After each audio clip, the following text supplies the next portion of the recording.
Cliffhanger. Of course it did. I haven't watched a single episode after season 1, and I should eventually, but I might just wait for the whole series to end and binge it, because I want like an all or nothing experience from it.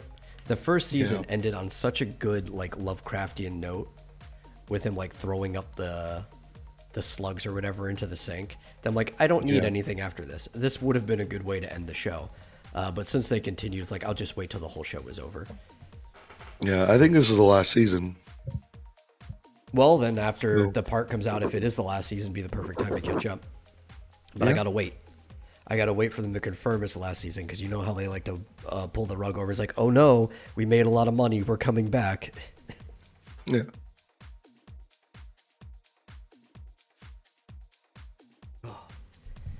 Oh, Joshua Hughes is in the chat, giving us a dab.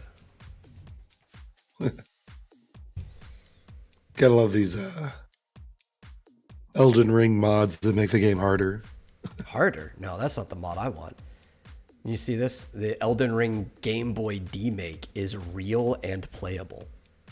Oh my god. Yeah. It's basically just like a Link's Awakening, but with like rolling mechanics and the same boss fights. Or at least Margit is available as a boss fight so far. Nice. I'm just like, yeah. I'd actually probably play that sooner than Elden Ring, to be honest. Yeah. Do you see Berserk will continue without Kentaro Miura? I did, yes. In trusted hands. Yeah. I don't know if you heard. It's not a lot of people heard about this, but apparently Kentaro Miura died last year. I don't know if you knew. Yeah. I faintly heard about it. Yeah. It was news to me. Oh, Chad Milton's here too. We got people slowly rolling into the chat. Good. Yeah, no, we got it's a couple of his assistants who were already working on the manga with him anyway, and a longtime trusted friend of his is bringing Berserk back with a roadmap for the ending that was already developed. Apparently this was discussed on his deathbed, so it was something that was planned ahead of time, but due to circumstances, there had to be a gap in between them starting it back up again. Well, he obviously, he must have known ahead of time this is going to happen, because, I mean, who goes out and buys a deathbed? I mean, if they're not going to die pretty soon. Well, he was in pretty bad condition, even as he was working on stuff, That's right. The bed was designed with a tombstone and everything, so you're like, listen, you just drop it right in the ground, cover it with dirt. Already got the headstone right there. Most people would think it's bad luck to buy a deathbed, but, in some cases, I guess it's just smart. Or, planning. maybe it's stubbornness. Like, the fact that I'm laying on this deathbed every day might actually give me the will to not go down in it. That's right. Oh, boy. Dark humor. Yeah. Well, That's if anybody would appreciate some dark humor, it would have been the creator of Berserk. Yeah. Indeed. Trigun is getting a new anime adaptation. I did not know that, but I'm okay with it. Well, if it's good. The original Trigun was just such a perfect anime. I don't know if it needs a new adaptation. Is it going to be on Netflix? I hope not. And the real question is Johnny Young Bosch going to be playing Vash the Stampede again in the English dub? No, wait, no. You said it's a new anime adaptation. If it were live action, that would it would have been on Netflix. That would have been Netflix. Netflix has actually paid for some anime adaptations before. Yeah.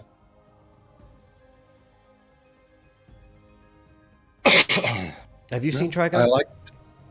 No, I haven't. Oh, it's a single season. Trust me, it's one of the best retro anime you can ever watch. It's like a '90s one.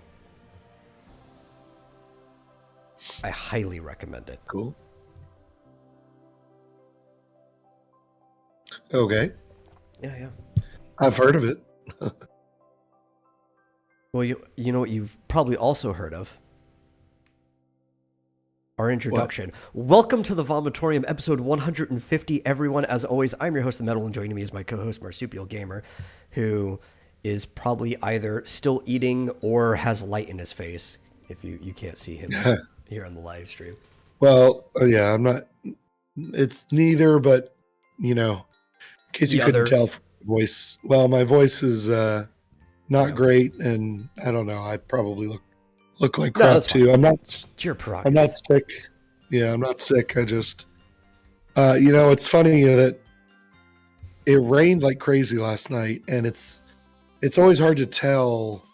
Like, rain can be like temporarily bad for the allergies, but long term good because it clears out a lot of the pollen.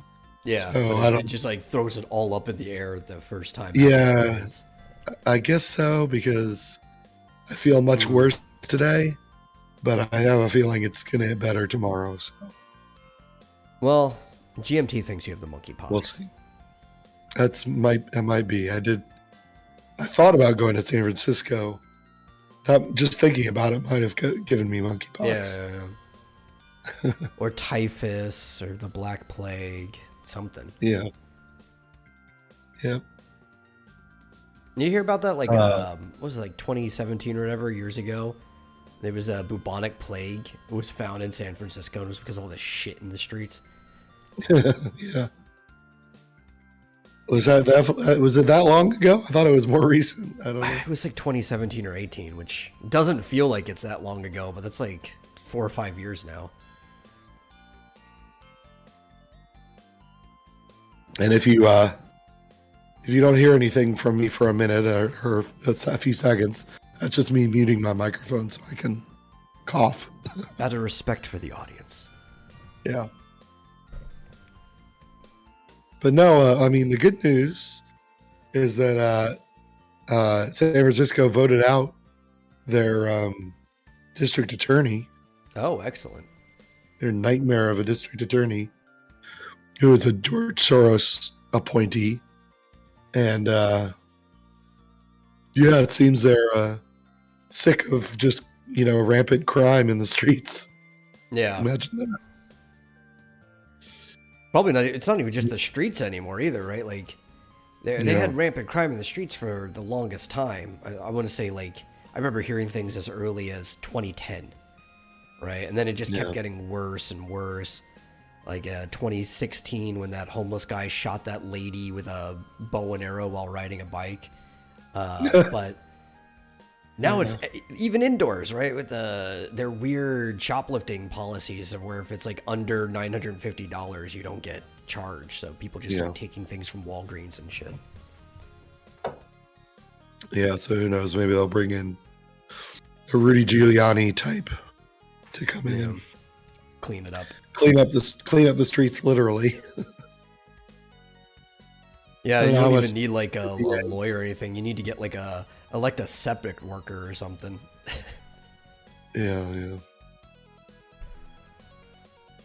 Ghostbusters is getting a Netflix animated series. I didn't hear about that.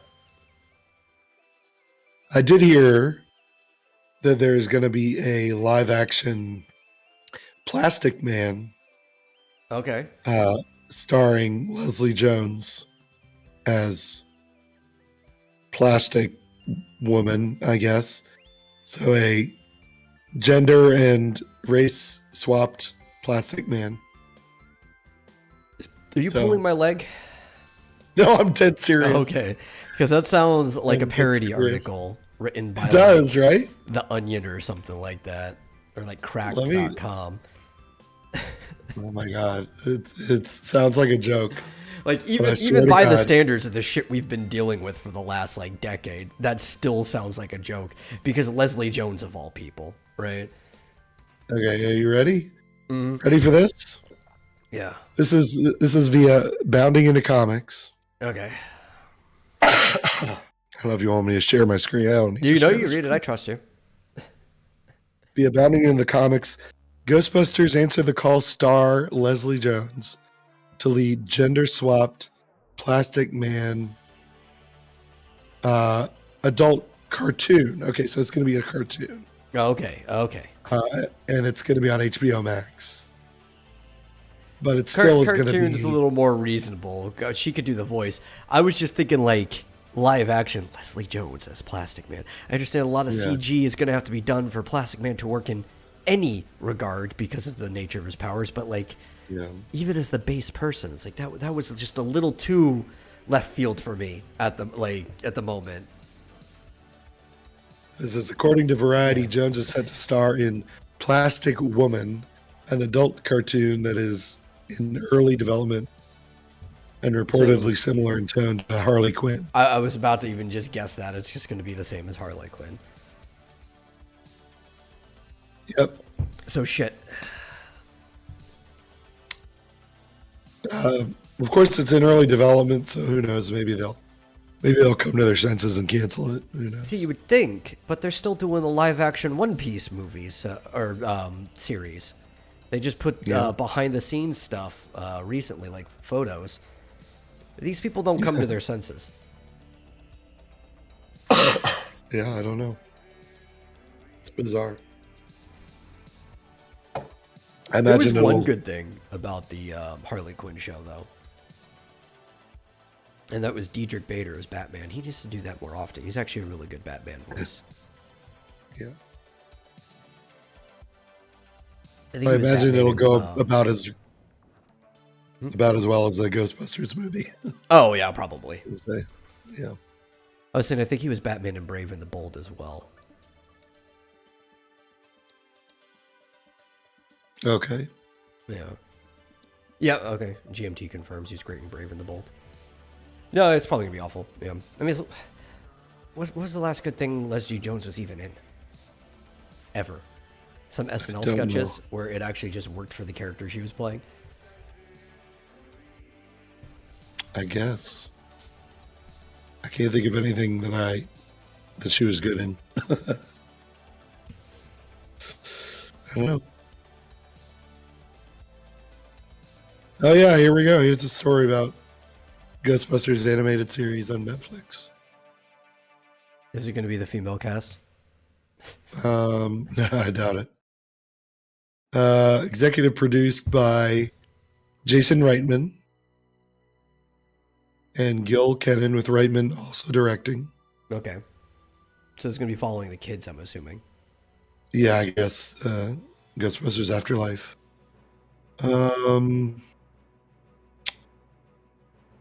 Let's see. There's really not much information.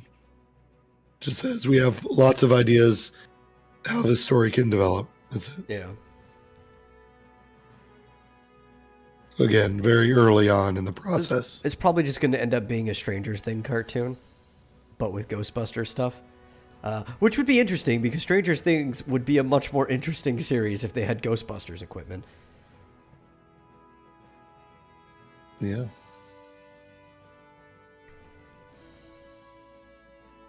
I don't know. We'll wait. Animation. That's the biggest thing. The animation for most shows, most adaptation stuff recently, have just been awful with very few exception. It's going to have to sell me on the animation alone. Not the art, right? Because like the He-Man art actually looked good, but then I went and I watched some of the scenes. I'm like, the animation's not that good. Like, it's going to have to actually sell me on the animation if I want to watch shit like this. Yeah, better not be Cal Arts bullshit. Well, even then, too, like, there's some shows, it's like The Amazing World of Gumball, which is, the main characters kind of have, like, that bean mouth, Cal Art style that you're used to. But it's like a hodgepodge of different things. Like, they have a CG animated T-Rex that goes to their school, and there's, like, claymation people. Like, it's a crazy, wacky show, but the animation in that show is actually great at times. They even had, like, a Dragon Ball Z fight between two of the moms, and it kind of, like, went completely anime. Like, that show was actually really good. And if you do some type of Netflix adaptation of something and your animation is worse than Gumball, like, I kind of have a line that's right there.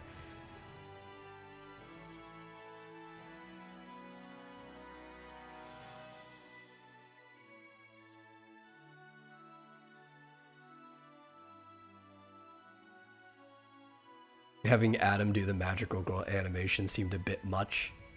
Listen, the problem with it wasn't that he did a Magical Girl animation. The problem with it is the fact that he wasn't doing it to Four Non-Blondes What's Going On, or What's Up, whatever the name of the song is. That was the issue. It killed the whole show. If he had just did the transformation to What's Up by Four Non-Blondes, that would have been redeemed.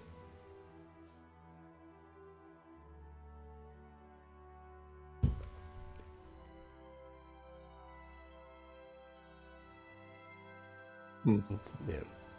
You know what I'm talking about, right? No. You don't know what I'm talking about? You've never seen He-Man Sings Four Non-Blondes? I don't think so. It's a very old internet video. I've probably seen it, but... Yeah. It's by Slack Circus. I'll have to post it in the content sharing after the show if I remember to. And it's kind of just... like early internet, what everybody did. Actually, kind of like what I did with my shit post last night. You take something that already exists and then you like take animation frames and clip it over it, right? To kind of just like have a new dub. And they took scenes from the original He-Man and the Master of the Universe, and the people at Slack Circus actually re-sang. They did their own cover of What's Going On, or What's Up by Four Non-Blondes. And that's that famous hey, yeah meme with He-Man on the internet, where he like head back, the rainbow behind him. Yeah, that's what I'm talking about. Yeah, that's what I'm talking about. It's just called He-Man Sings Four Non-Blondes. That was the issue with the Masters of the Universe cartoon, is he didn't do the Magical Girl transformation to What's Up. Mm-hmm.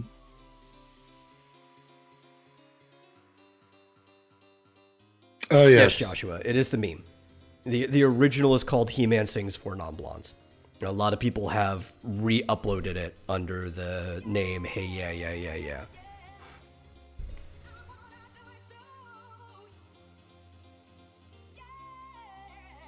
It's some old school internet stuff.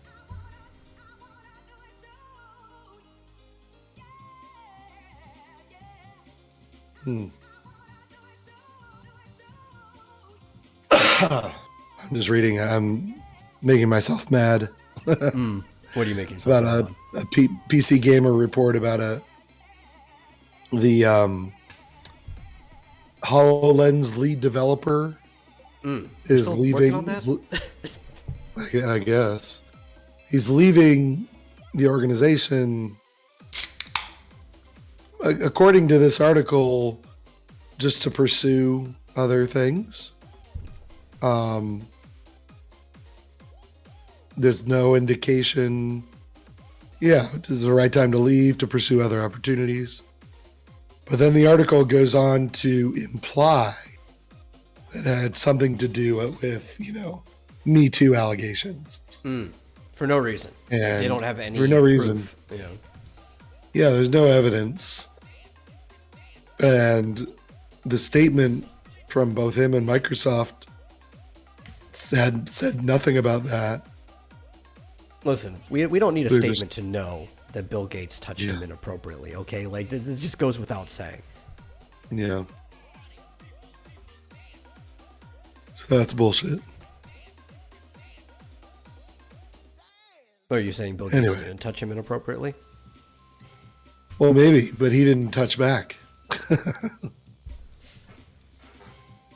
That's the key.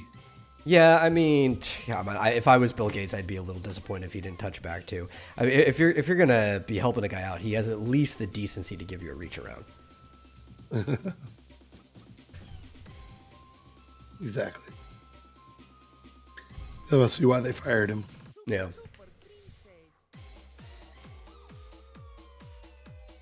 You realize the real future's in the development of the Hollow Shed. What is that? Is that like the she shed? But the entire thing is like a hollow deck. If you go inside. Yeah.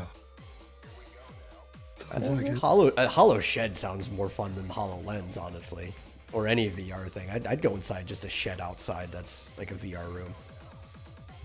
Yeah. Sounds good to me.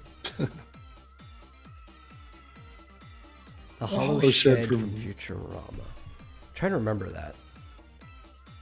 What was the episode that I'm guessing it's just a takeoff of the holodeck.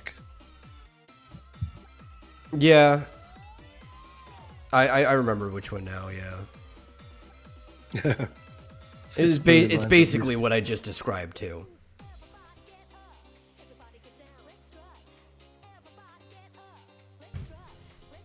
And of course it would be Amy and Kip that was in that scene, so that makes sense. Oh, I have to look it up. I know the holophoner. Yeah.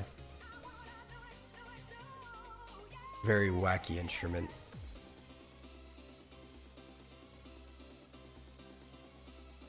Indeed. All right, so you want to talk about Diablo Immortal or what? We can, because all I was going to say is that the HoloLens was actually, of all the VR-related headset technology game companies working on, the one I was looking forward to. Because fuck VR. AR was cooler. Like, just the whole idea. I'd actually have played Pokemon Go if I had, like, AR glasses I could wear and, like, actually play Pokemon Go, you know? But it's a shame that they dropped the ball on the Microsoft HoloLens. Same with Google Glass. That was dropped hard. Let's talk Diablo. What you got for us? I think the best review I've seen to describe it, Diablo Immortal, is it's a gambling simulator with a Diablo skin. Blatant cash grab filled to the brim with egregious microtransactions so bad it is literally against the law in some countries. As it should be. Which is true. Not here, because we're a free country. People should be allowed to throw themselves into bankruptcy over a video game, but any country that views itself as moral, where they actually enforce morality upon their citizens, probably should ban a game like that, you know, to follow at least in suit with their morality. Well, it's funny that, I mean, even here, though, that you can't gamble. I mean, at least not in a casino. See, I always found that fucked up. In most states. You have to have gambling has to be state sanctioned in the vast majority of areas, right? Like certain places, Nevada, if you live in a privatized area like, say, Paradise, which is what we know as Vegas, there can be gambling done. But otherwise, even like Atlantic City, that's state-sanctioned gambling. Doing lottery is state-sanctioned gambling. And it's like, I can understand having a provision to where somebody under 18 can't gamble, like a minor can't, but an adult should be free to bankrupt themselves.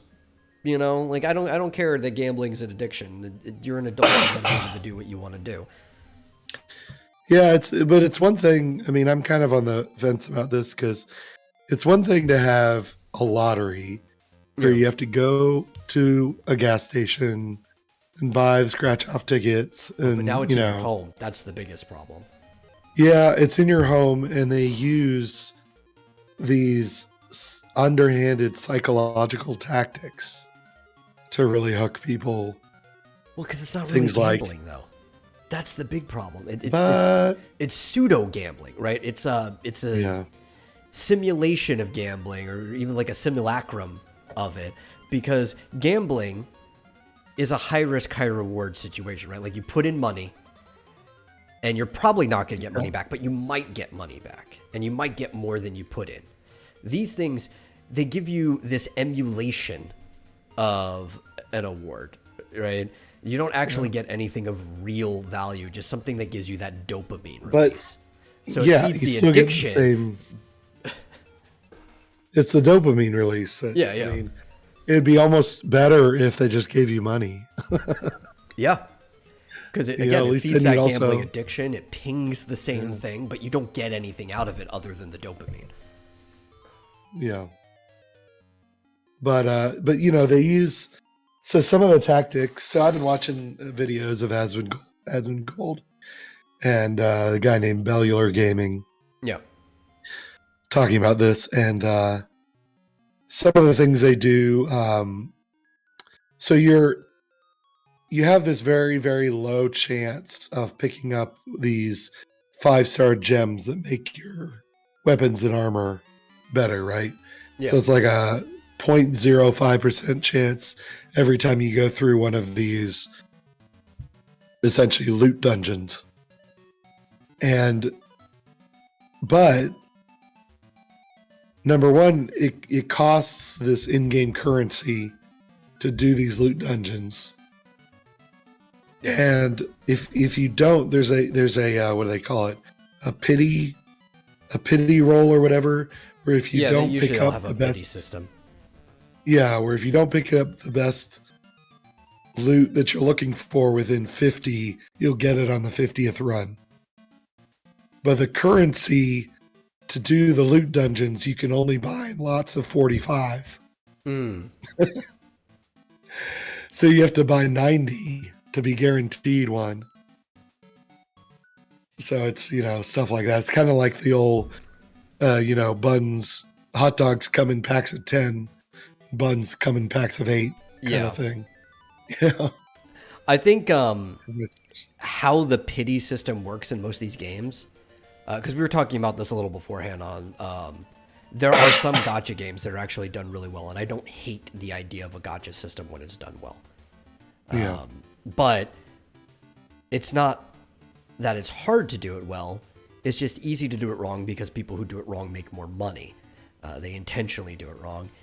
And depending on how the pity system works in a game is a good sign of whether they're doing it well, like in the interest of the player or not. And a lot of games have a very weak pity system that only exists as a sign of good faith, even though when you look at it, you're like, this is not a sign of good faith. Yeah. Well, yeah, so it's crazy. And of course they've got, these 99-cent things to sort of entice you to just it's just 99 cents. And then once you do it once, it's like the next thing is $2.99. And it's like, come on, you already spent 99 cents. What's $2.99? That's not a big deal. And they might give you another 99, but depending on the game, it'll either be tomorrow, so you have to wait a whole day until it, or sometimes even next week before they give you the 99-cent deal. And then it's a repeat too, so then it's the $2.99, and then it's like the $4.99, and it just jumps up higher and higher.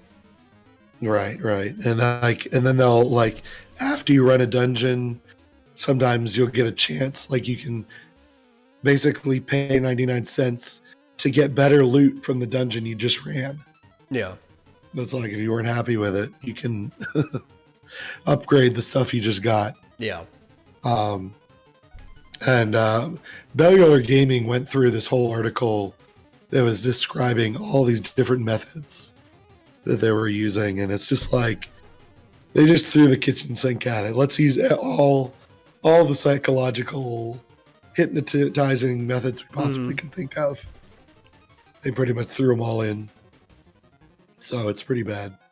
Yeah. And it sucks too, right?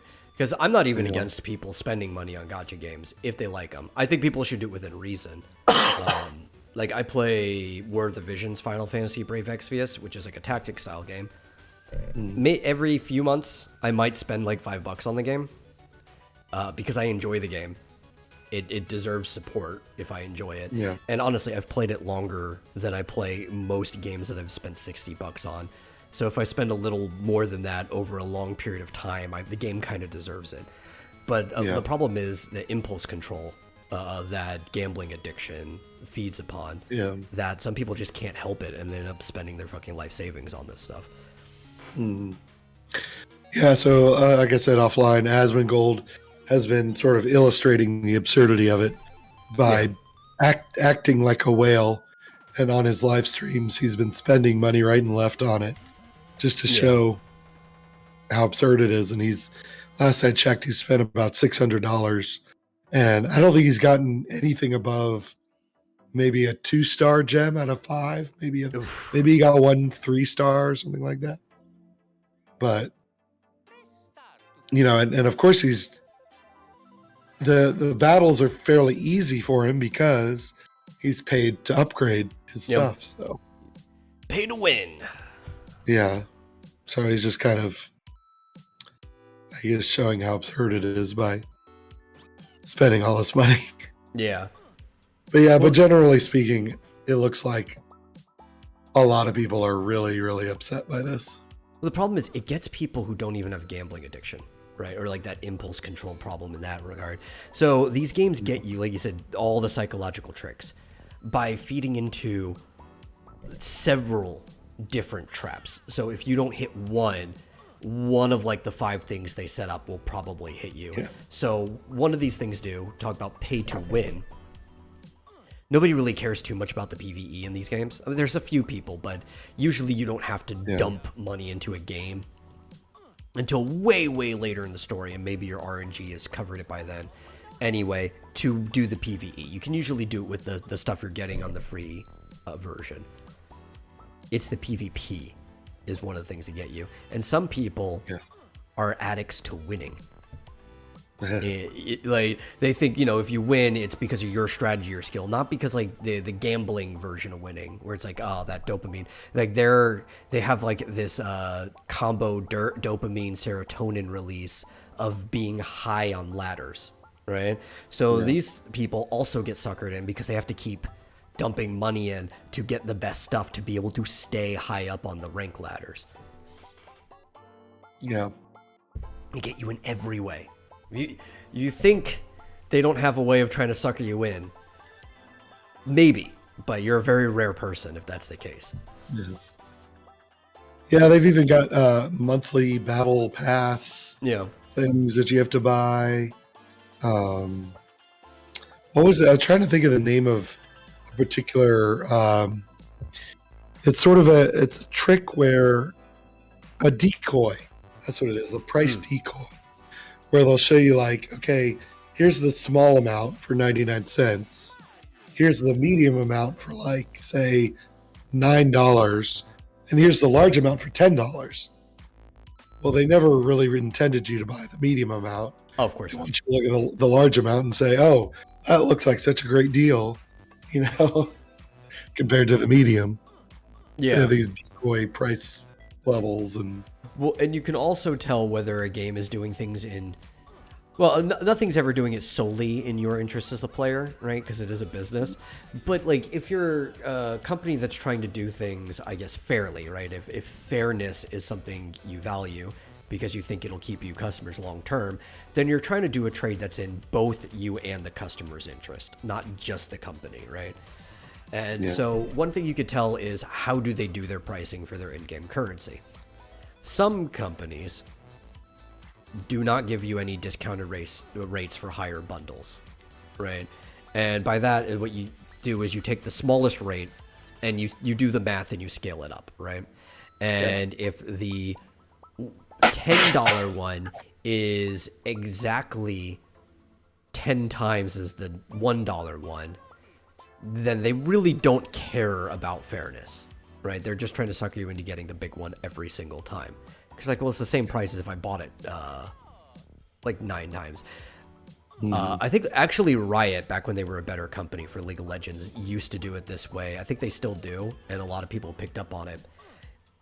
If you get a discounted rate, the higher it gets. Not only is that a better incentive to make you buy more, but it is a better deal. Talk about decoy pricing. Usually it'll be like they'll give you $1 free, or the higher it gets, maybe they'll give you what would be the equivalent of $5 extra, right? And still trying to sucker you to get it, but it's a better deal than you just spending that $10 for the same amount of if you just spent like $1 a week. Yeah, they do give you additional The main currency is eternal orbs, Mm-hmm. but they do have multiple currencies, so Yeah. it's even more confusing. Most games do that. If they have multiple currencies, it's easier to confuse you. Yeah. And a lot of people used to do it because it was just the standard, right? And they thought early on it'd be easier for players to like distinguish between currencies if they all looked very different, right? Yeah. And then you start to see two splits. You start to see the companies are like, oh, this is manipulative. We're going to try a different way where it's clearer for what is and isn't paid currency. Or the other ones is like, we're just going to make it more confusing because it's in our benefit to do so. Going back to War of the Visions, they have two currencies. They're both called Visor. One just says paid Visor, one says free Visor.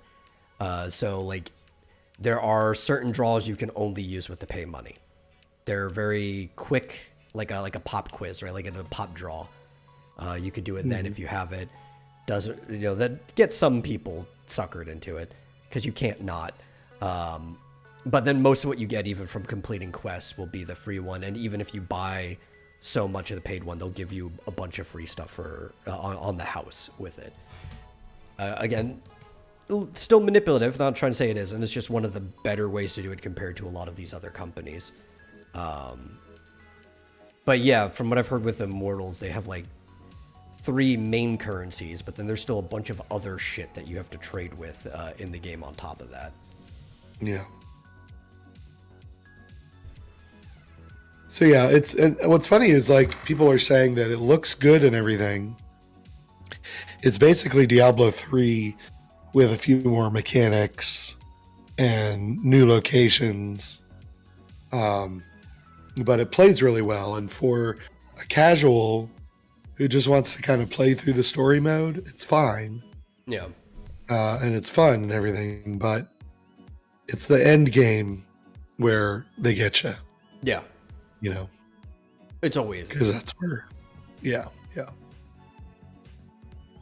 But it doesn't look really particularly more impressive than Diablo 3, which is like 10 years old. So. Yeah, you're hoping at least like it's not going to quite be 4, right? Yeah, because it's a mobile game.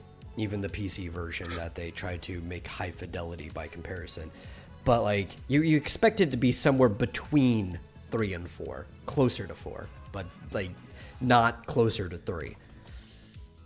Yeah. Well. Yeah, it seems, and it looks like Chad Middleton's been playing it.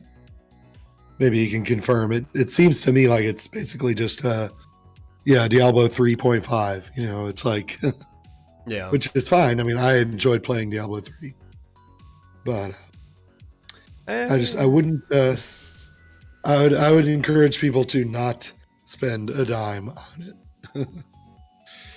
I definitely didn't enjoy 3 as much as 2, but I think that's kind of the consensus. Yeah.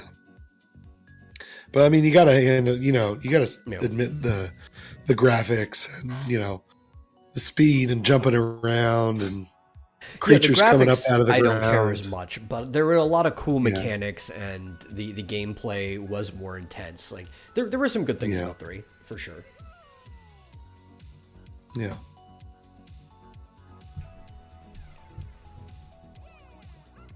But anyway. Yeah. Now trying to translate that to a phone game, I don't know. Yeah. Yeah, I mean, you got to remember this is a phone game. Now, what's funny is like a lot of people are like, well, it's a phone game, so what do you expect? Of course, it's going to be, microtransaction up the wahoo. But like, why are we okay with that? Yeah, I know. We're just used to it. Oh. This is like gacha systems can be done okay, and microtransactions can be done okay. But like, this is not okay. This is not even close to okay. Yeah, this is a bit much. And amazingly, I would not be against this potentially sparking some sort of government regulation of some kind. I mean, obviously other countries maybe have gone too far, but at least they've, have some sort of blueprint where you could craft legislation to say, this predatory practice or that predatory practice is just not okay. You know what I think is my favorite way of doing any type of gotcha pull in a digital game? How's that? Pokemon trading card game online, right? Because you cannot spend real money in the digital version of the game whatsoever. There are two ways of getting cards.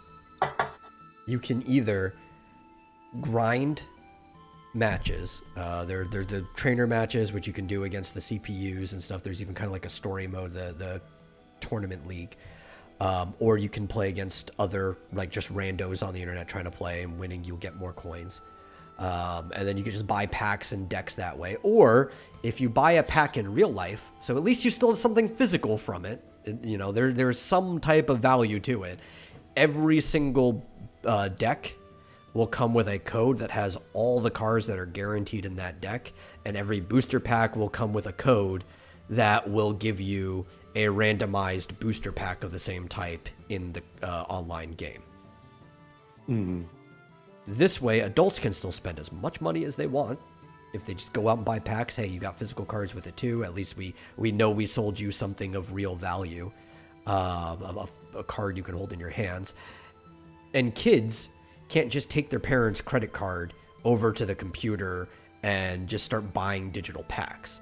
I mean, they could steal it and just start buying stuff on Amazon or whatever, but you can return a physical thing if there's been some type of claim or whatever. They get in the mail and it's like, oh, we didn't order this, let me just return it before we open the card pack, or something like that. Like there are certain levels of safety precautions or extra measures that can be taken when everything's linked to something physical.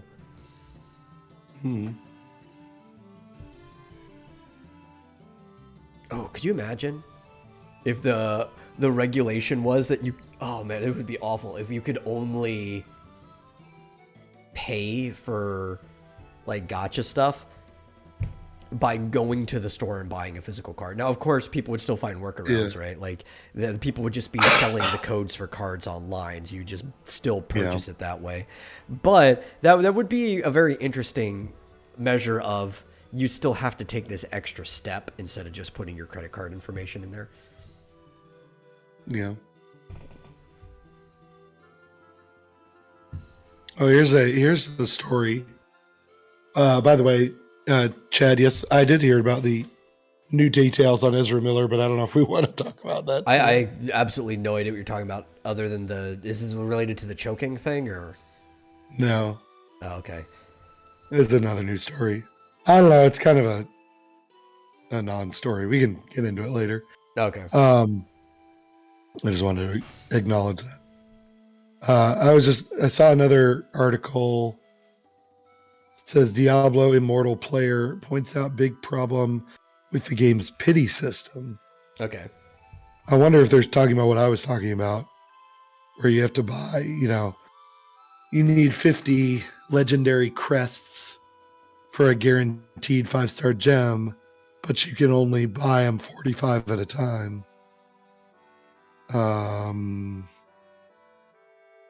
There's another problem. Okay, so the pity system doesn't even necessarily give you a 5-star gem. Oh. It gives you an X out of 5 stars. Basically, it gives you a gem that can potentially be upgraded to 5 stars. That's fucked. At least Genshin Impact, when you go like 100 draws, so that's like 10 times draws. When you go 100 draws and you haven't gotten the any 5-star character, you're guaranteed a 5-star character at the end of it. Yeah. And within that draw, if you go twice that, like 200 draws, without getting the very specific character for that pull, which you're probably going to get it on the 100th draw anyway. But if you happen to go 200, it is guaranteed that you're getting that character. So you'll get 2 5-star characters and the guaranteed character every 200. Yeah, so basically, there are gems that cannot be upgraded. So you get a 2 out of 2 star gem. That's it. That's as high as it can go. But when they say, so it even shows in the shop overview, every 50 legendary crests use guarantee 1 5-star in parentheses ? Out of 5 stars legendary gem. So you could get a 1 out of 5 and you have to combine like 10 of those to raise it to the next level. Yeah. This is why it would cost you $100,000. I'm not even joking. Over $100,000 to max out your gear in this stupid game. Well, clearly, because you are playing Diablo, so you're not drawing characters, you're drawing gear. You pick your character like you would normally. It has to use a sacrifice system, which even games where you draw characters, they often use a sacrifice system. There's basically 2 types of systems, right? There's a sacrifice system and a shard system, and they may call their stuff shards, but this is not a shard system. And basically, or a ticket system, whatever we'll call it. The 2 systems that you usually see in gacha, sacrifice system is where you can get duplicates, and you have to like sacrifice one of your duplicates to empower the one that you feel like keeping. So you might have this one that you've sacrificed a bunch of the same one to awaken. And they'll give you like a limit, like a bank. This is how many characters you can hold, so you're constantly having to sacrifice your draws to the better ones. The original League of Angels was like this. I think even League of Angels 2 was too. It's a good system for people who are familiar with that game, but a lot of games do it that way. And the other system, I usually call them shards system, or fragment system, whatever, where every single character has a dedicated space in your inventory. You just don't have them yet. And when you draw them, usually for the first time, it'll be the big draw, but you can sometimes get shards before you get them for the first time. You will get like just that character's token. And every single draw of them after that will just give you upgrade material for that character. Personally, I prefer that system. It's easier to keep track of shit. And I think it tends to be more honest. Most games have moved to this. Even the League of Angels mobile game does it like that. And the sacrifice system isn't that bad if the draw rates are good. Because with those systems, almost everything is a out of blank star, right? So you could get like a 1-star character that could be upgraded to like 5 or 7, whatever the system is. Or on that draw, you could actually get the 7 out of 7 character right there with like an even lower rate. But what they'll do is they'll make the rate so impossibly low that you almost always just get like the 1 or 2-star version of that big character. And it fucks people over really, really bad. Yeah. What's funny is that they call it a 5-star gem when it's not 5 stars. It's ridiculous. Chad asked, do you guys recommend playing Genshin Impact? That is a can of worms. Like, I could recommend it on several caveats. Yeah, I think it's a pretty cool game. It's a fun game. Had time.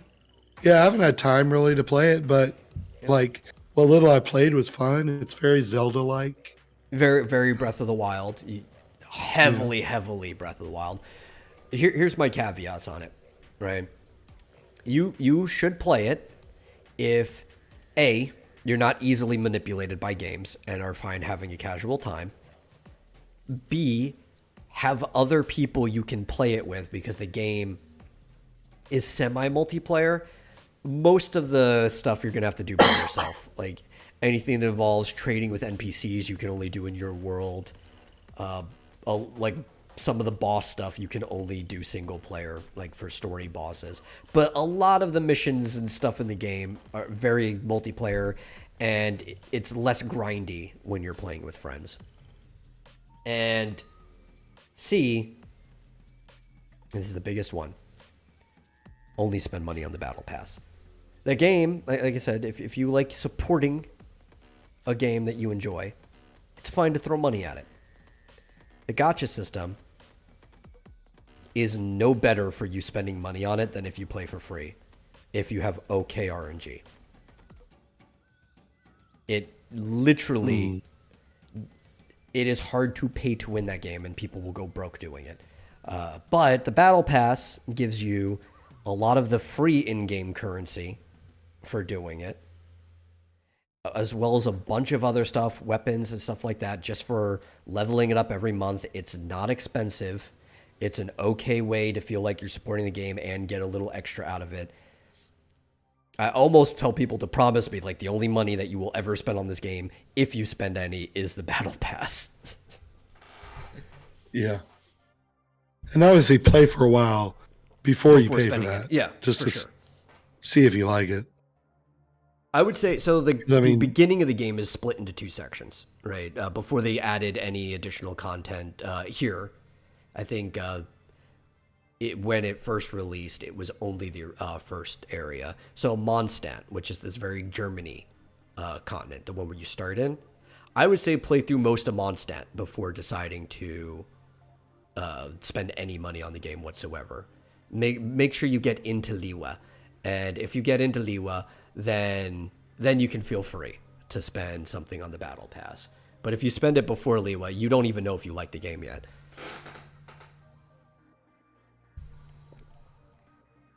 And those names might mean nothing to you now, but when you get into the game, they'll immediately mean something.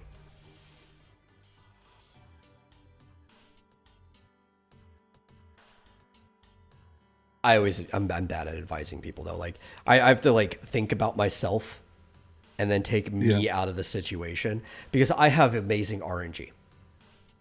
Right?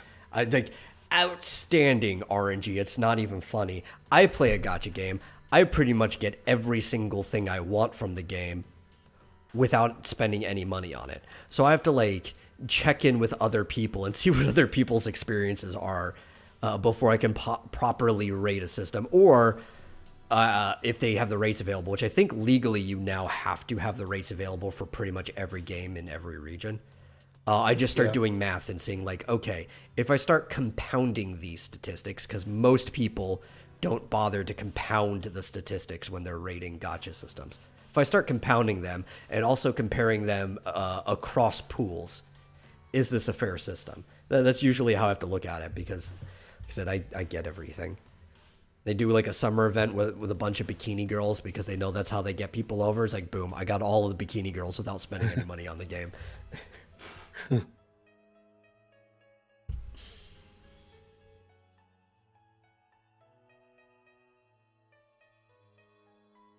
Shoot, you know my RNG. Fucking told me to jump into the chat for Jason's draw just so there was enough people, and then I win it. Yeah, right. You also won my giveaway. Mm-hmm. It was between, like, 15 different people. Apparently, Diablo Immortal now has Blizzard's lowest user score on Metacritic. Nice. Deserves it. And that's even considering that Overwatch 2 is basically just more Overwatch 1. Yeah. Its Metacritic score is a 0.5. Is that out of 100? No. So there are 2 different scores, right? Is this review or audience? Which version is this? Audience, user. A user. I believe the user review, maybe it could be out of 100, possibly, because I think the user review might be the 100 one. One of them is a 10-point system. Let me see. But check another game. The user might be the 100-point system, which that is extremely low if that's the case.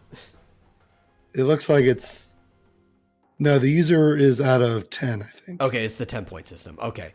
So that's equivalent to just a 5 out of 100. Yeah, because I see user scores up to 10. So if I look up Diablo Immortal...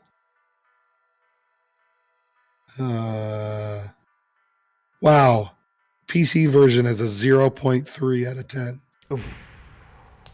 That's a 3 out of 100? That's a really and the bad iOS version is 0.5.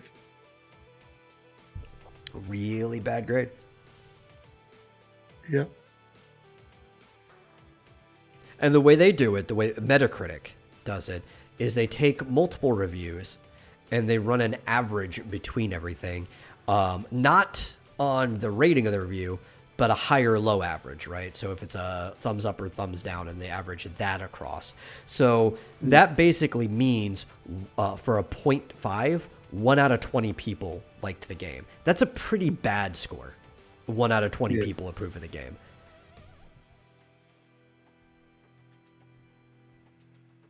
Who is this?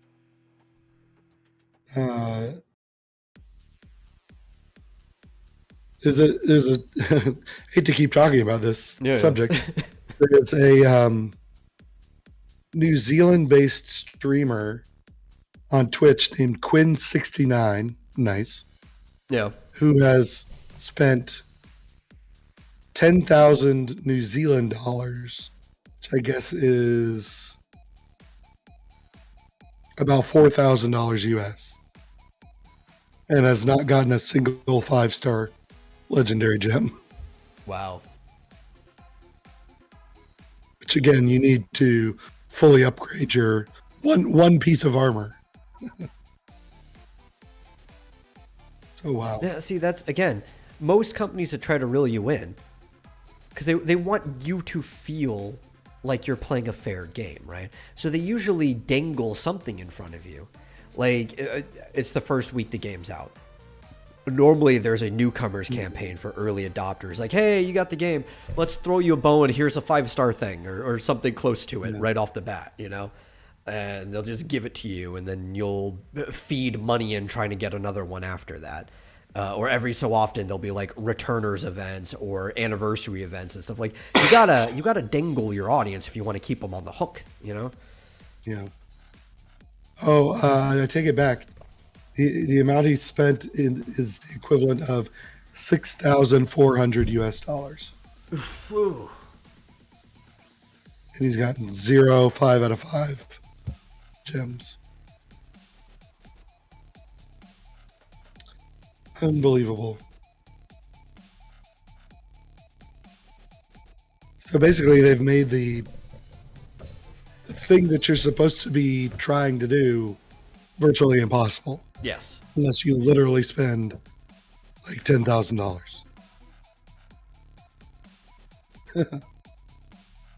I wonder, I mean, they must have stats on their players. I wonder if they've detected that anybody on Earth has gotten one.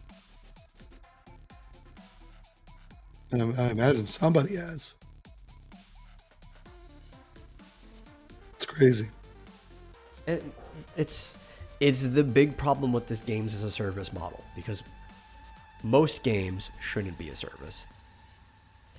And they're deciding that, hey, gotchas are very, very popular. Let's just turn this game that everybody likes the way it already is into a service model.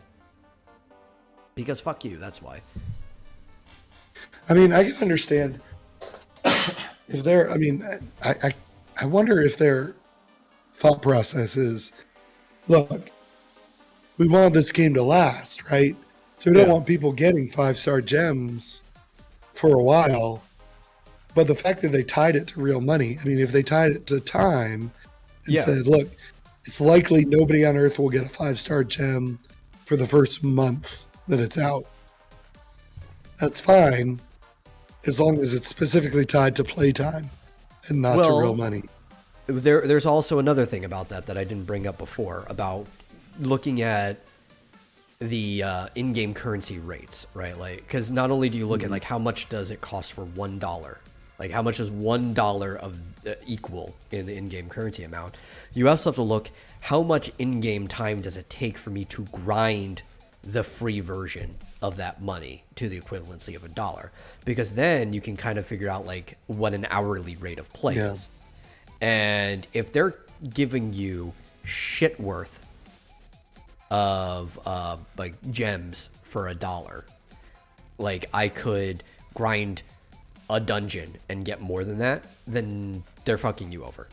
If they give you like a whole chapter's worth for like $5, you're like, okay, That's fine. You know, that's saving me several hours of play. But you do have to kind of like, since time is money in your real life, you kind of have to look at like what you spend in games, especially service models, in the same way.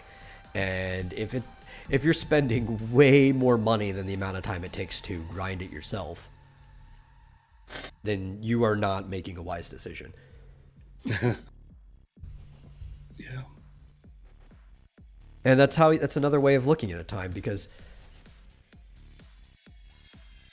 I can grind in most of the games I play thousands of whatever the in-game currency is in just a couple hours of sitting there and just dedicatedly play the game. Like, that's just what I'm going to do for the next couple hours and get several draws out of it and be perfectly fine.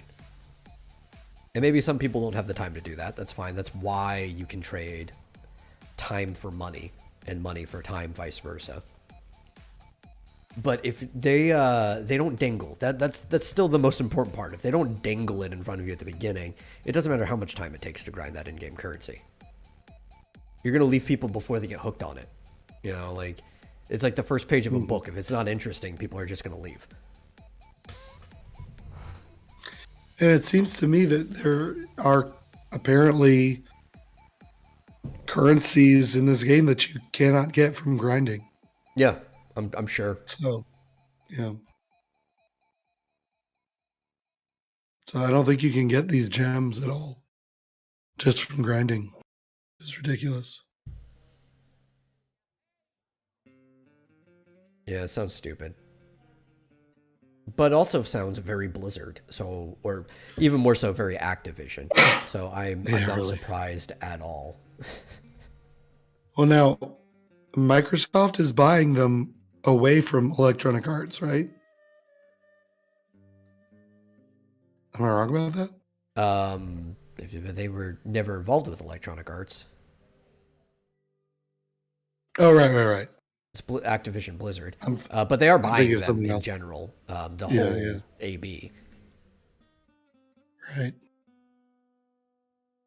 Despite several people in the Senate or House or whatever trying to stop them, it does look like it's going through. Yeah. I wonder if they will change the culture as far as the way these games are designed. Maybe. I don't know if they'll affect the overall design process, but the service probably, right? Like, the game could probably still function mostly the way it is, but they might force them to retools like, okay, what is the worth of what you're doing with the service end? Like, how much does this cost? You can adjust the pity system from the back end without overhauling the game directly. There's a lot of stuff, like numbers-wise, you can just tweak and improve the system as much as possible. I doubt they can completely overhaul the currency system. Maybe. I mean, I've seen games where they've abandoned some currencies and they're just kind of like a legacy thing, and they're like, no, we'll just attach the thing you can grind to it. So they could do that too. Right, there's plenty they could do without completely remaking the game from scratch. Yeah.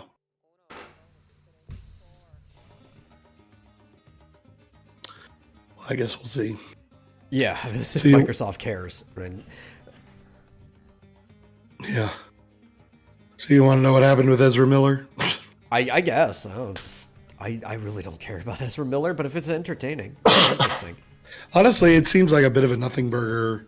Compared to his other stuff, but didn't he like choke a job not too long ago? Yeah, that seemed to be more serious. Apparently, he's been traveling around with this teenager who is 18. Okay, but he has technically a teenager, but that's not a minor. Yeah. Well, apparently, he had been friends with this person since she was like 12 or 13. How old but there was no. Well, let's see. He's like 13 years older than her.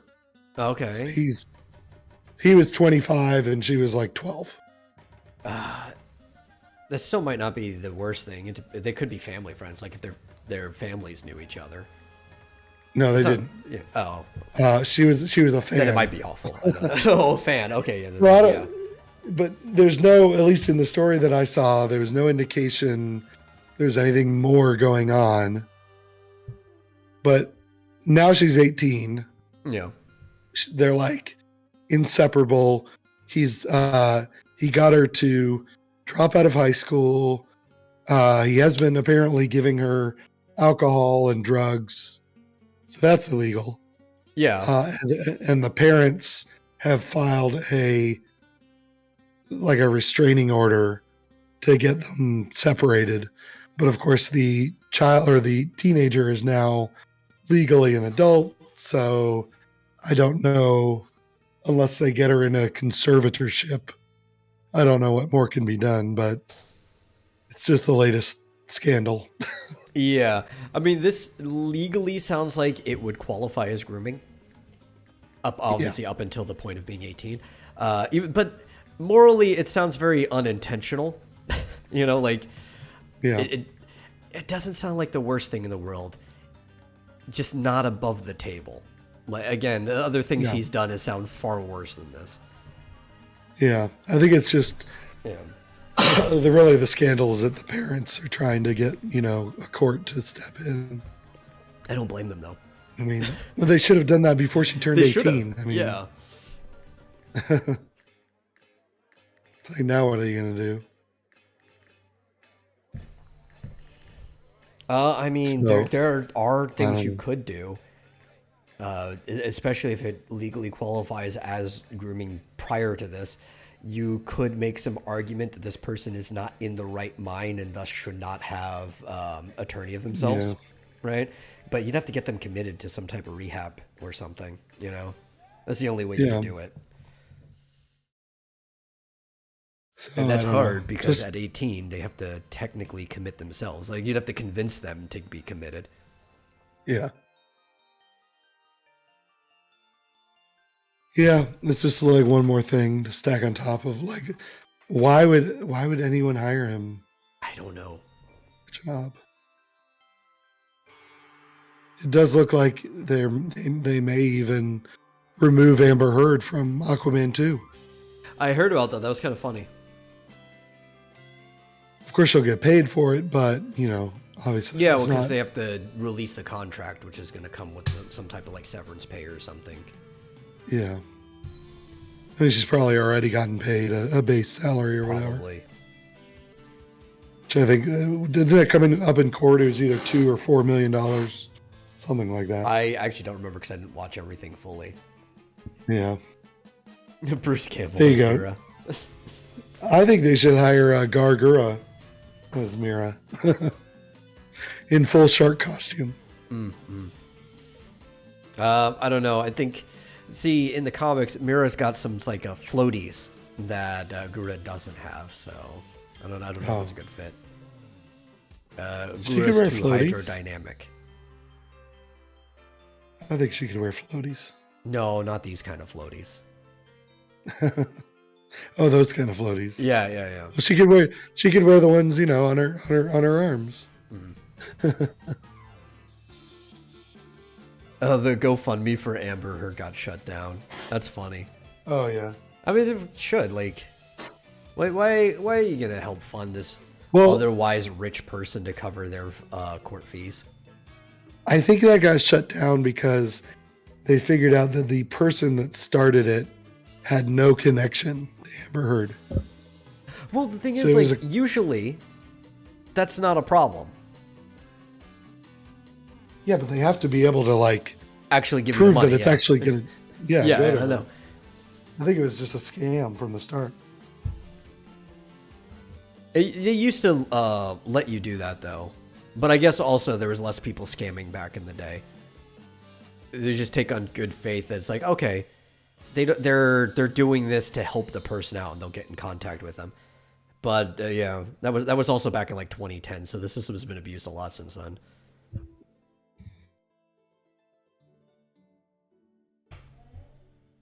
I'm gonna post a picture of what I think Aquaman 2 should look like. Where did it go? Yeah. I don't know. Tell me. like I said before when we were covering it, like I don't think these type of things in general should affect people's career. But the Hollywood industry is very, very peculiar because everything is nepotistic by the nature that everything's a social role. And also public appearance matters a lot to selling tickets. So like I understand why if somebody has that just bad of a negative public perception, why you would just not want them on your movie. Yeah. Yeah.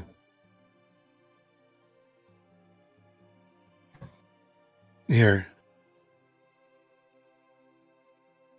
See, wouldn't that be perfect? Hold on a sec. There we go. I don't know about perfect. Like, they would just write Mira out of it and just make Gura the character. Like, that would be better than just having her play her.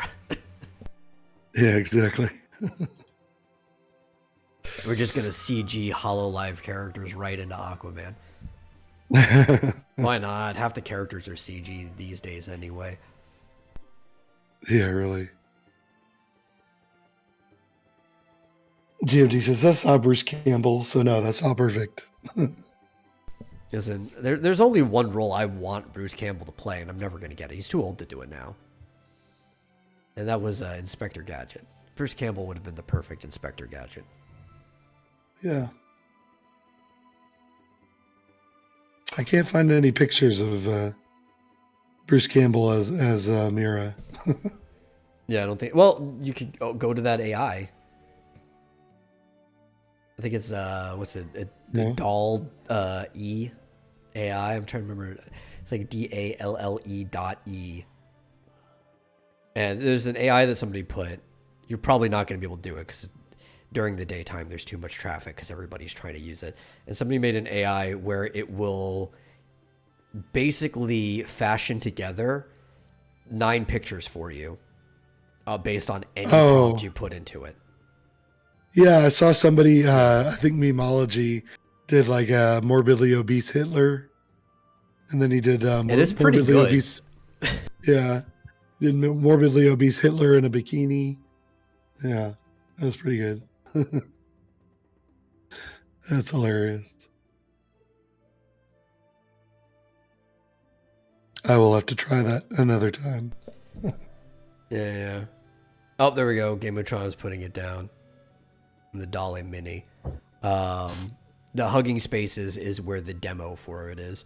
Though you can do a pull request for the actual code on GitHub. For anyone who's interested in screwing around with AI. I was going to mess around with it, but I just got too much traffic response. I'm like, yeah, I'll go back to it later.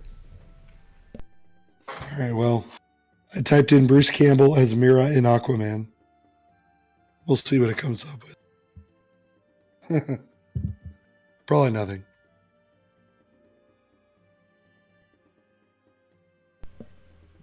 But it'd be funny if you came up with something. Yeah. We'll see. Probably not before the end of the show. Yeah. In the meantime, I did have other things to talk about, but most of what I had to talk about wasn't that interesting. So it's fine that we rambled on fucking Immortal for most of the show. Nickelodeon All-Star Brawl is adding voice acting. Finally. Oh, cool. Now, I don't know why they waited this long, but apparently people are like freaking out over Michelangelo's voice. Because pretty much everything everything's just puns. He's just making puns. Yeah.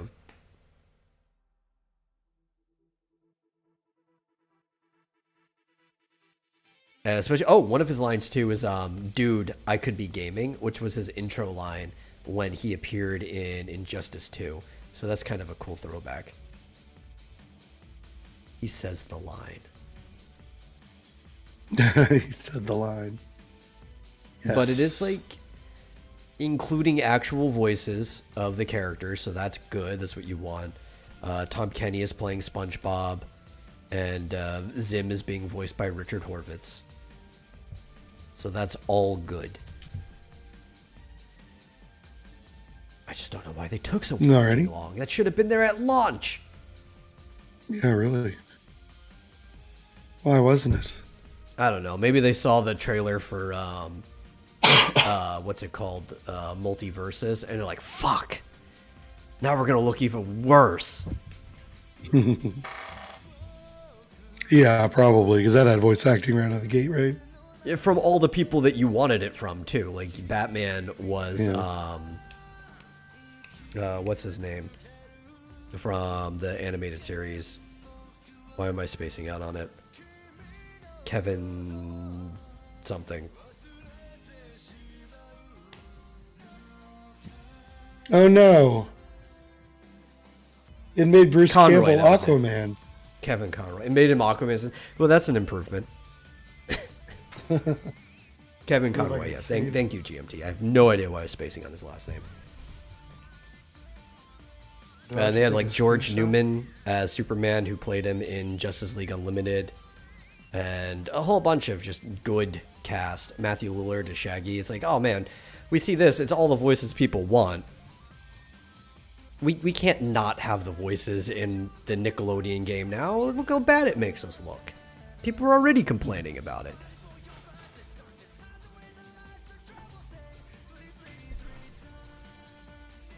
Yeah, no kidding. I guess they had to keep up, I suppose.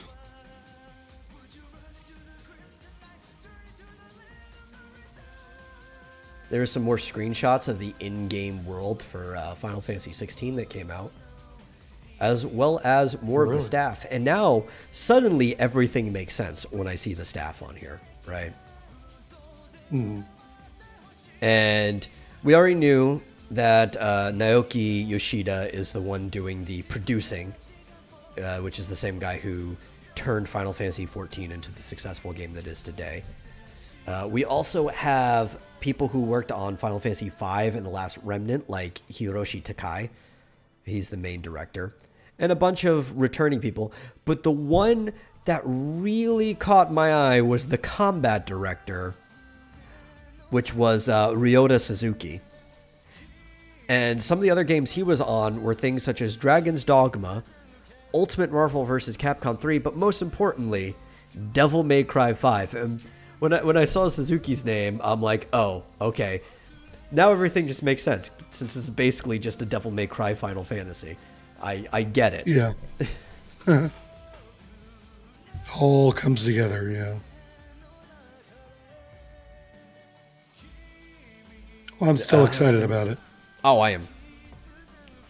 I'm much more excited than I was before. Like, I would like to see more. The environments look great from what they were showing in the screenshots, but yeah. I don't need to see more compared to the first trailer.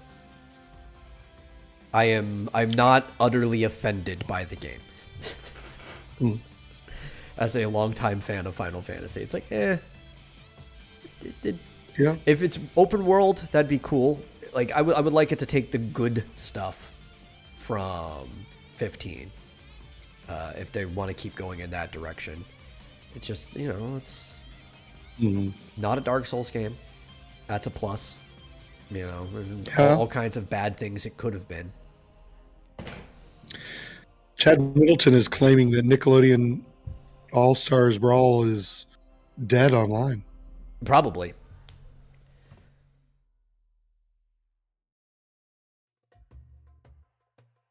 There you go. See, that's what I got. GMT put a picture of Bruce Campbell as Aquaman, basically. That's pretty much what I got. I posted it in the content sharing section of Discord. I'd still watch it. Damn it. I see your image, yeah. I like how some of them, they have like the beard morphed onto it too. Yeah. Yeah, it's clearly Bruce Campbell with a beard. Yeah. That's funny. Here, let me pull it up on screen real quick. So if I still even have a capture for it. Yeah, here we go. Bop. Showing GMTs. Yeah. Just either or both. Either's fine. Just right in the live stream chat.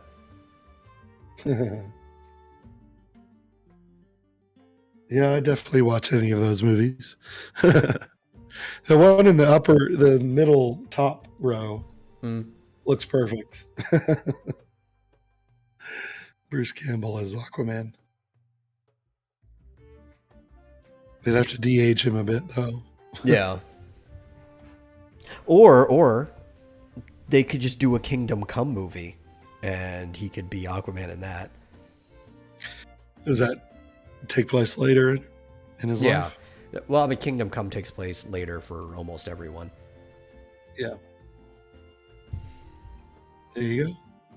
Not that I think they actually should do a Kingdom Come movie, but with the horrible stuff they've been doing, I mean, it's got to be better than half the ideas they've been trying. Yeah. Well, have you seen the Black Adam trailer? I haven't seen it. I've seen stills. And honestly, I think Dwayne looks like Black Adam, more or less. Like, the costume's fine. Do you want to see the Black Adam trailer? We can. I think in one of the stills I saw like Hawkman or something like that. I saw a Hawk mask. Yeah. Here, we can do this if you like. Might be fun. You know, people have been complaining about the trailer, but I'm like, I don't know. I mean, it looks kind of fun to me. I don't see any problem with it. I think fun is the priority that I would want. Yeah. Given that Shazam was kind of a fun movie. I wouldn't even say it's that good of a movie writing-wise, but it was fun for the most part. Yeah. I haven't seen the sequel. I don't know if it TMG says, TMG says, hold on, let me get some towels before you show that. Oh. I don't know if Stu's referring to the Bruce Campbell one or the or the Black Adam, but so I guess he is like thousands of years old and he dies and comes back to life. Well, so like his son. The story was, well, they've retconned his story several times, but he was kind of like Captain Marvel, that they don't use that term anymore, Shazam, but back in like his ancient empire from like the Egypt days. Yeah. But then like he went rogue. He kind of he was more of an anti-hero and became like a bad guy, full on villain by the time you get to modern day. There's Adam. Or is that the Atom or something like that? Okay, let's slow it down. Hold on. Going too fast for you. It's going too fast, right? I mean, let's break this down a little. Okay. So there. That looks like Hawkman, right? Yeah. I'll pause. Okay, who is Not this as guy? cool as Birdman. That does look like the Atom. Yeah, because he's getting bigger, right? Yeah, and he also has an atom on his chest. Yeah, that's a good dead giveaway. There's that looks like 007. What's his name? Okay, now this is Fate. Is this Fate? Might be. Maybe. It looks like it. It's hard to tell. Yeah. Oh, I mean, I could see them trying to bring Dr. Fate in, just because of the success of Doctor Strange over in the MCU. Yeah, it looks like Dr. Fate to me. Yeah. That looks like Mira from Aquaman. Just kidding. Kind of did though. So there he is with. If that is Fate, This is going to be a short movie. I agree. Well, they'll probably nerf him. Everybody's not as strong as they're supposed to be in like any of these movies. Yeah. This was the still I saw. Yeah, that looks cool. Yeah. I like you got the Thunderbolt and everything. Somebody hits him on the head with a metal bar and it does nothing. Now, okay. Go back. Watch when he throws this guy in the air. He throws him so fast that would it would be him. Dead before he even anything. Like he's dead. he would have hit How many Yeah. G's? I'm trying to actually do some quick math there. That's probably like 350 G's. Yeah, Like that's exactly. just dead. He threw him like a mile in the air in like a split Yeah. second. Okay, this is cool. He's flying with these fighter pilots. And he does this. Basically telling him to pull over. Yeah. And he's like, nope. Now, I like Black Adam as a character. Yeah. And, well, as like a villain. And I hope, since he's kind of an anti-hero, that we'll see more of that villainous side of him. Because Yeah. the Shazam powers are some of like the strongest powers in DC. Yeah. But the reason why Billy isn't that strong is because he's a kid that is learning Yeah. to use the powers, right? Even like going a year or so later, he still hasn't mastered them.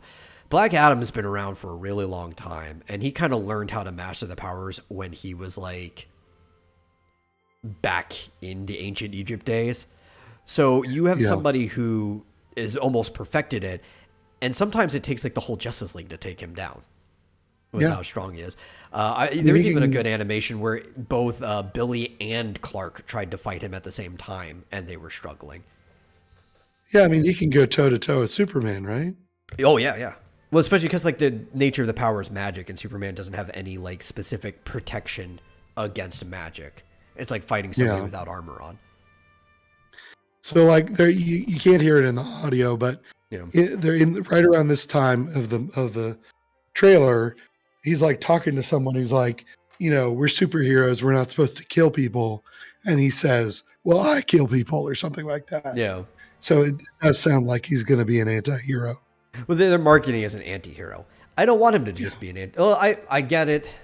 It is its own universe. All this stuff is always its own universe, and he really likes the character. Dwayne's been pushing for the Black Adam movie himself, and it was supposed to come out years ago, and it keeps getting put on the like the back burner and stuff like that. So he's probably going to want to keep playing this character, and it's easier to do that from more of the protagonist perspective than the antagonist. I'm going to stop. But he should be a villain, like that's the thing. Yeah, well, he should be a villain. I'm wondering if he's going to be a villain by the end of the movie, or Maybe. because I mean, eventually, are they going to pit him up against You would Shazam? think that was actually originally the plan. Yeah. When they were first selling this stuff, they did say he wasn't going to be in the first one, but they were originally marketing that he was supposed to be the villain for 2. Yeah. Obviously, things have changed since then. Why? When is Shazam 2 coming out? I mean, he don't still know, could be. but I didn't see that he was going to be involved in it. Oh. GMT, I don't know if you saw. It's supposed to be this year. It's August October 16th. 21st. Which one? Shazam 2 is supposed to be December 16th of this year. Oh, okay. Well, this movie says October 21st. Mm. So who knows? Maybe he filmed both movies back to back. Maybe. I don't know.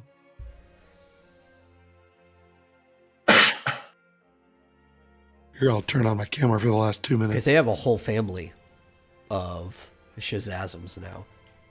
That's what I'm going to call them. They're the Shazazms. And like the last movie ended with them going up to their thrones, and there was one missing, which I obviously was hinting at Black Adam. And he should be able to fight the whole family at once, Yeah. You would think. But I don't know. I don't know. So yeah, like I said, some people were saying it looks like a mess. Yeah. I don't know. It's like, I guess, but looks fun to me. It looks more fun than the Batman was. God, I hated that movie. That movie didn't look fun. I didn't even watch it, really. Like, I watched bits of it. Like, I didn't watch it all the way through. I watched like 10 minutes here, 15 minutes here. I would describe the Batman as dreary and boring. That was just I'm things sure that come that to mind. my problem is I can't get an overall feel of it because I only watched it in bursts of 10 minutes. but that was probably for the best because it was easier to digest in smaller bits. I mean, comparatively speaking, like Spider-Man No Way Home was like, it was a mess. It was all over the place, but it was fun and awesome. And it was like everything that I wanted out of a Spider-Man movie, right? Yeah. This one looks the same. It looks like, it's probably, I don't know, the plot looks like it's probably going to be a mess, but as long as it's not, late, one of those late X-Men movies that were just awful, as long as it's fun, I don't care. Yeah. I mean, I enjoyed Dark Phoenix. I know you did too, right? Or you didn't? No. Who was it that was talking? It was somebody else in our crew that also enjoyed it. I'm trying to remember who it was. I enjoyed it. And I only enjoyed it because not that I thought it was a good movie. I thought it was fairly good 3 short films slapped together. Yeah. But I enjoyed that was a better opinion than I had on the last 2 X-Men movies. Before that, I didn't even think they were good short films slapped together. I enjoyed that. Is it The Immortals? Is that the recent movie? The Marvel? Oh, the Eternals? I didn't watch that. Eternals. I enjoyed that movie. Yeah. People were complaining about the Eternals. I'm like, I don't know. I mean, maybe because I didn't pay for it, but I kind of had fun, It was like, a bunch of superpowered people fighting big monsters. Like, what more do you want? I thought it was fun, but maybe it was just me. I don't know. This looks like fun. Don't really have an opinion on the Eternals. I might leave it that way for quite some time. Neither positive nor negative, because I just have not seen. I think I saw like 3 screenshots of it. That was the extent of that whole movie that I watched. Like, superpowered people fight monsters. Yeah. Works for me. I remember we talked about it. Like there was the Supreme Intelligence and a bunch of stupid things, but that's all I know. That's all I know about it is what you told me during the episode we talked about it. Yeah. Does the plot really matter? I don't care. Yes, I mean, what does matter? That's actually the thing that sells me on a movie is whether the plot's good or not. Okay, well, don't watch Eternals then because it makes no sense. But anyway, I'm looking forward to it. Bare bones though. Like I like Godzilla movies. And the plots to almost all Godzilla movies are pretty bare bones. There's some scientists doing some things. A monster attacks, usually because of whatever the scientists are doing. Godzilla comes in, gets wrecked the first fight, learns how to beat the monster, comes back and kicks his ass the second fight. And then the scientists are like, we won't make the same mistake again. Thank you, Godzilla. And then they go and make the same mistake again the next movie. Very bare bone plot, but they're fun movies to watch. I'd actually rather a plot be bare bones that you can follow so you can make the movie fun, but I do care about the plot. Indeed. Well, for anyone watching, join our Discord. I put in a lot of interesting things in, like 3 interesting things in our content sharing channel. I always dump everything in there. Yeah, we got funny stuff in there. So if you're not in there, check it out. Including a Final Fantasy 14 shit post that I made because Emmett Selk sounds like Moss from IT Crowd, so I couldn't help myself but make a 30-second video. Indeed. Yeah. And that's it for the show. Thank you all for watching. If you enjoy the show, please share it with somebody else who might like it. Seriously, it helps. And if you really enjoy the show, you could donate to streamblast.com/vomitorium live. It helps with our monthly hosting fees, which Marsupial has already filled up, but more the merrier. We didn't get any last month, so. Yeah, but I can cover it every so. Like, it's not a problem. It just helps. I know. Yeah. And we'll see you guys in the next episode. Take it easy.